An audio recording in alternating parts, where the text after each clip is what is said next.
Hi everyone, so I wanted to talk about art block and when you don't know what to draw, because I think I've been kind of getting a lot of questions about this lately, or I've kind of experienced a little bit of it myself. Not like a full-on art block, but just a little bit of art block a couple weeks ago, and just kind of sort of now, not really a block, but more I don't really know what to do with my art sort of thing. But in I can still draw things. It's just I don't feel like there's direction or purpose with what I'm actually doing. So I wanted to make a video talking about how I deal with art block or creative block, or even when you feel like your skills are usually lacking in what they usually don't lack in. So I think one of the important things to recognize is why you have art block or what kind of art block you have, because sometimes art block can be a result of just other things going on in your life. Like if you're really stressed, you probably can't really put a lot of energy into art and things like that. But I feel like art block has two different sort of categories, and one of them is when you feel like your skills just aren't up to par with what they usually are. You just really feel like you just can't draw anything. Like you put your pencil on paper and everything you attempt to draw just doesn't come out right. And it's like your hand has suddenly just stopped working properly. But the second one is when you just don't have any ideas. Like you can draw perfectly fine, but when you actually try to draw something or think of an idea, there's just nothing there, and you just really can't think of anything, and you end up drawing stuff you always draw, or it's just kind of stale ideas. Or you can have both of them together where you can't draw and you have no ideas and just everything is bad. I think the idea one is easier to solve than the skill one, because if you really just can't draw, I think that's way more frustrating than just not having good ideas. And I feel like lately I've just been feeling kind of stale with my ideas. I just don't really know what I want to do, but it's not something that's causing me distress. I actually find it kind of not motivating, but I see it as an opportunity to try to do things that I don't normally do, or just really try to think outside of the box and use my critical thinking, I guess, and just try to think of I have to think even harder to come up with things. It's not even that I don't have ideas. I feel like I keep recycling the same topics over and over, and I feel like I just need to add more things and just do different things. It's kind of hard to explain, but I do feel like having a lack of creativity and ideas can be easier to solve, but also it just really depends, because I find it way more frustrating when I just can't draw properly. I'll have ideas, but I just can't get them out onto paper. But when you have both of them, of course, that's just the worst kind of art block, because you can't really do anything. The first thing I try is to take a break, and usually this is me stepping away for maybe 10 minutes, maybe an hour, maybe even a day. I usually don't take that much more of a break. I don't really take longer than a day. I'm usually too impatient, and I end up walking away for 10 minutes and then thinking, no, I can do this, and then going back and getting frustrated all over again. But taking a break can really clear your head. Maybe just in that moment, you just can't focus on what you're doing. So if you walk away, go for a walk, go do something else, come back, that can kind of solve it. But often it won't. It usually takes a bit more than that. So if you don't have inspiration, you don't know what to draw, you have no idea what to do, you can't really expect your head and your brain to come up with amazing ideas without researching, in a way. Of course, you can always think of stuff from your own head, but doing research can help you generate ideas. And usually, I always forget how helpful this can be, because I think, no, I should be able to think of this on my own. But the only reason why you can think of ideas is because you've seen so many different things in your life and you're just kind of putting them together. So going out and looking for things can help you think of ideas. And I think one of the most helpful things to do is to go onto Pinterest and make an inspiration board and just pin a bunch of stuff that interests you and try to pull tiny fragments from each thing and one little image. It can just take one perfect image to spark an idea in your head. You never know when you're going to get inspired, and that sounds so cliche, but it's true. You never know when it could happen, so you might as well try to look for it. And another thing that can help is to look at your favorite artists, and don't do this for too long, because then you're going to start feeling bad about yourself, because obviously you idolize these people because they do something different than you. They do something that you see inspiring and like different and better than what you can do.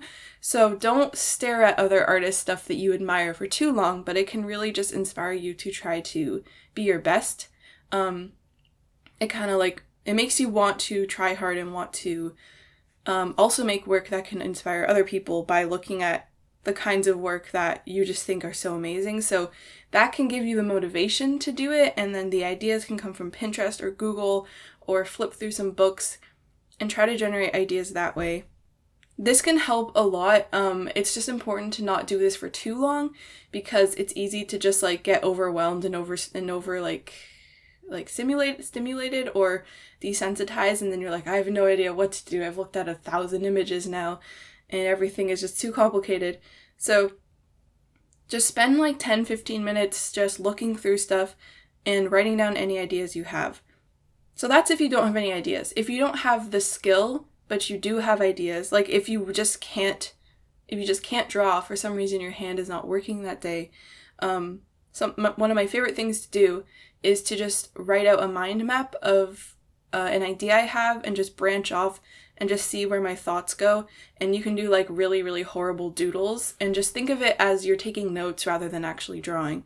Because then you don't have to draw pictures, but you're still generating ideas for yourself. I also wanted to quickly thank this video's sponsor, Skillshare. Skillshare is a website where you can learn about tons of different creative and entrepreneurial skills. They're an online community, and in order to have unlimited access to their classes, they have a premium membership so you can join and find the different communities that are right for you. It's a perfect place to keep you learning about all the skills you want to learn, whatever topic it may be. It's a perfect place to fuel your curiosity, your creativity, and learn skills related to your career. A class that I am really interested in is the Mastering Illustrator 10 Tips and Tricks to Speed Up Your Workflow, because I'm going to be using Illustrator a lot this next coming year, and I really want to get better at it and just learn how to make things look better. So I'm really excited about that class. Skillshare is also affordable, especially when compared to in-person classes, which tend to be a lot more expensive. And their annual subscription is less than $10 per month. So thanks to Skillshare, you can actually get a 2-month free trial using the link in my description. So thanks to Skillshare for your continued support. It helps my channel out a lot. And onto the rest of the video. And also some other sort of anomaly that I've found, and that I think I've heard other people talk about this too, is when you just feel like you can't do anything, like everything you draw is bad, and like you just aren't happy with any part of your style, your ideas, your art. Just know this happens to everybody. It happens to everybody over and over. It's something that's never going to stop happening, so it's important to don't be too worried if this happens to you, because it will go away and you'll find that inspiration again, and you'll start to be more happy with what you're creating. But I think in those moments, it's a really great chance to look at your art, try to really decide what it is you don't like about it and what you want to do to change that. Because if you're unsatisfied with your art, there's probably a reason. You've probably like reached the skill level where you can start to see your own flaws like so much more than you ever have before. And you're probably starting to get sick of your ideas and you just want to like freshen up your art. So that's why your art starts to look so bad and so stale to you. It's because you probably are going to have a style change, or it's a good opportunity to improve and to get better.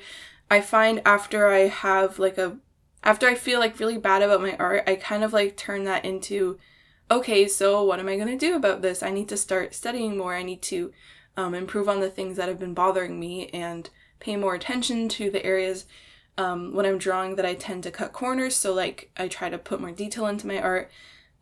This can happen on a really small scale where you're like, oh, the way I draw hands is just so frustrating. I don't know why I draw hands like this. And then you think, well, let's change the way I draw hands. and make a conscious effort to kind of blend them into your style more and to put more time and attention into the things that are bothering you about your art. So when you feel really bad about your art, try to use it as motivation to feel good about it and to not be afraid to change the things that you used to love about your style, because of course your tastes are going to change as you get better as an artist and as you get older, and just as you are exposed to other artists, you're going to realize like, oh, I actually want to draw like this, but then you'll get frustrated with your current style. So if you're open to change and use this sort of low point as a starting point for the next sort of growth cycle of your art, I think it's a really good way to kind of turn that negative energy into something good. It's a frustrating process. It's not easy, but just know that everybody goes through this as an artist. It's so normal, and I think it's good. It's necessary to feel bad about your art because it's what makes you want to make it better and to never stop improving. I hope that made sense and that can kind of help you put things in a different perspective.